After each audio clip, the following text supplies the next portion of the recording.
ശ്രീജിത്ത്, ഇപ്പോൾ രാഹുൽ പുറത്തുവിട്ട ഒരു സംഭാഷണമുണ്ട്. അത് ഈ അവന്തിക അയച്ചു കൊടുത്ത ഒരു വോയിസ് ക്ലിപ്പുമായി ബന്ധപ്പെട്ടാണ്.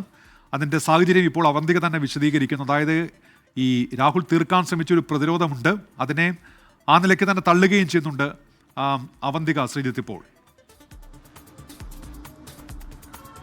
ഉന്മേഷ്, രാഹുൽ മാങ്കൂട്ടത്തിൽ തീർക്കാൻ ശ്രമിച്ച പ്രതിരോധം അൽപായുസായിരുന്നു എന്നാണ് അവന്തികയുടെ ഇപ്പോൾ 24-നോടുള്ള പ്രതികരണം വ്യക്തമാക്കുന്നത്. ഓഗസ്റ്റ് 1-ന് നടത്തിയ സംഭാഷണത്തിൻ്റെ ഓഡിയോ ക്ലിപ്പാണ് രാഹുൽ മാങ്കൂട്ടത്തിൽ ആവശ്യപ്പെട്ടതനുസരിച്ച് അവന്തിക അയച്ചു കൊടുത്തത് എന്നാണ് ഇപ്പോൾ അവരുടെ സംഭാഷണത്തിൽ നിന്ന് എനിക്ക് മനസ്സിലാക്കാൻ കഴിഞ്ഞത്. പിന്നീടാണ് അവർക്ക് ഈ കാര്യം പുറത്തു പറയണമെന്നും അവർക്ക് നേരിട്ട ചില ദുരനുഭവങ്ങൾ തുറന്നു പറയണമെന്നും തോന്നിയത്.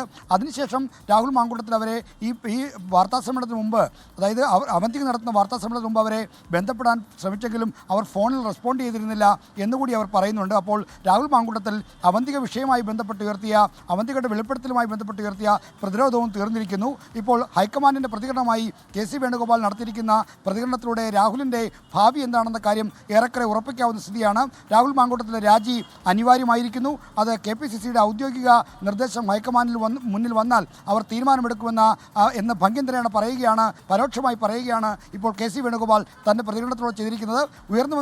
യൂത്ത് കോൺഗ്രസ് അധ്യക്ഷ സ്ഥാനത്ത് നിന്ന് മാറ്റിയിട്ടും ഉയർന്നു വന്നിരിക്കുന്ന ആരോപണങ്ങൾ ഗൗരവതരമാണ് എന്ന് AICCയുടെ സംഘടനാ ചുമതലയിലുള്ള ജനറൽ സെക്രട്ടറി KC വേണുഗോപാൽ പറയുമ്പോൾ അവിടെ ഏറെക്കുറെ രാഹുലിൻ്റെ വിധി എഴുതുകയാണ്.